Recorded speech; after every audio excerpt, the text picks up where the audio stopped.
आज मेरे पास ओपीडी में एक ऐसा अजीब सी बात हुई कि जितने ओपीडी के लोग थे उसमें 90 to 95% लोग आए मेरे पास जेंडर सिलेक्शन के, जिस पे अमल करके आपके विजिट भी कम हो जाएंगे और आपको ज्यादा परेशानी भी नहीं उठानी पड़ेगी। पहली बात यह है कि जो भी हम जेंडर सिलेक्शन के 3 तरीके हैं, इन तीनों तरीकों में जो भी हम तरीका करते हैं उसमें हमें आपकी बॉडी अल्कलाइन चाहिए। अलावा भी 2 तरीके हैं, एक हमारा माइक्रोसॉर्ट और स्पर्म सॉर्ट का कॉम्बिनेशन है।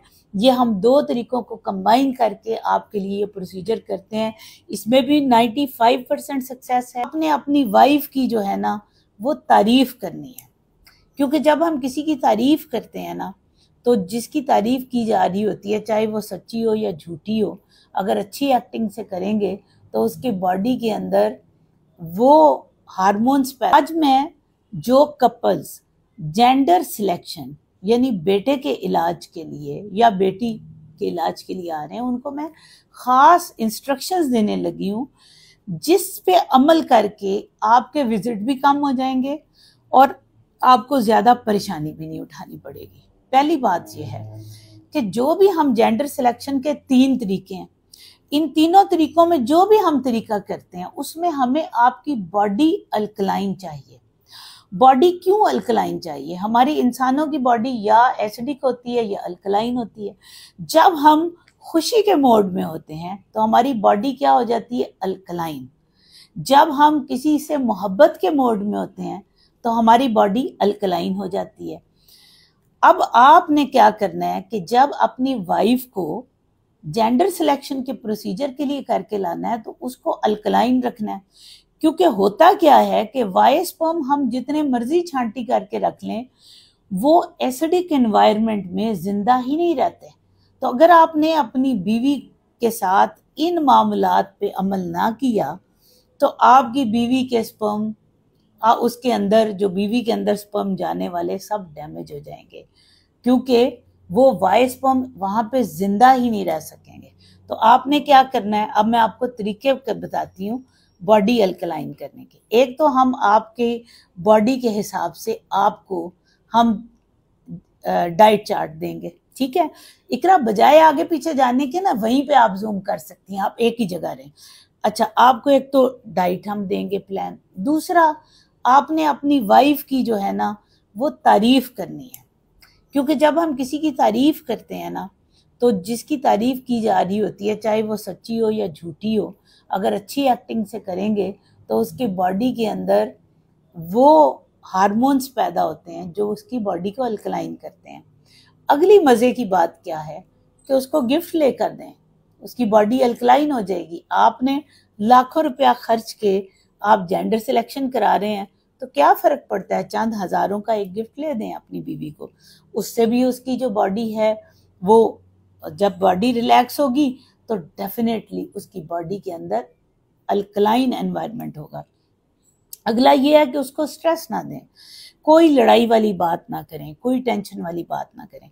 अब अगली बात आ गई कि उन मर्दों के लिए भी चंद एक इंस्ट्रक्शंस हैं जो बीवियों ने करनी है, क्योंकि अगर मेल के पास मेल की बॉडी एसिडिक हुई ना, तो मैं आपको मजे की बात बताऊं तो क्या होगा, एसिडिक एनवायरनमेंट अगर मर्द में हुआ तो उसके स्पर्म जो हैं वाई वाले वैसे ही फ्राइबल हो जाएंगे।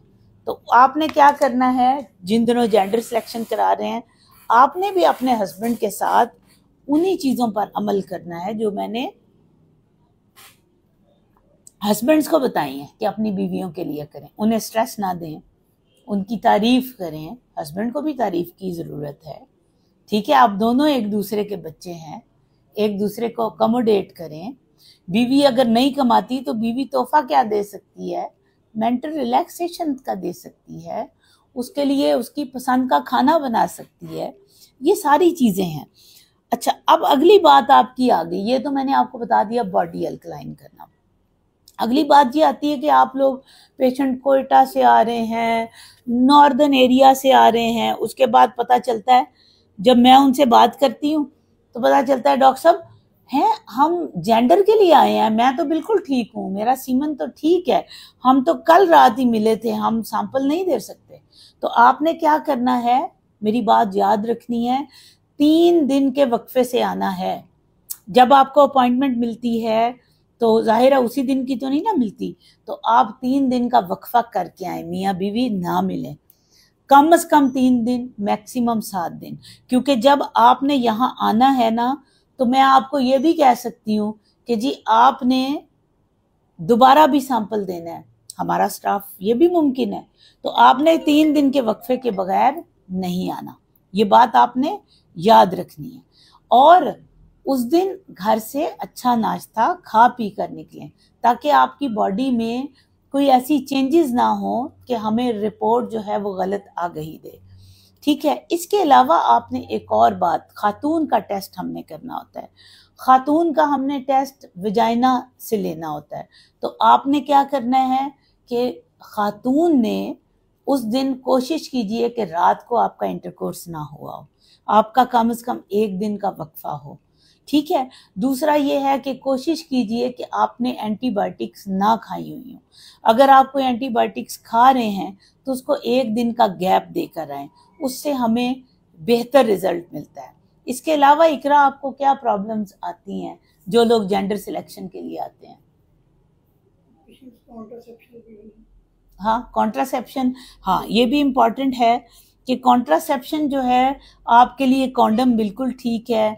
अगर आप जल्दी में आ रहे हैं और आप चाहते हैं कि हम जल्दी अपना इसी साइकिल में ही हम इंडक्शन ले लें, तो आपके लिए बेहतर है कि आप अपनी कॉपर्टी वगैरह निकाल कर आएं।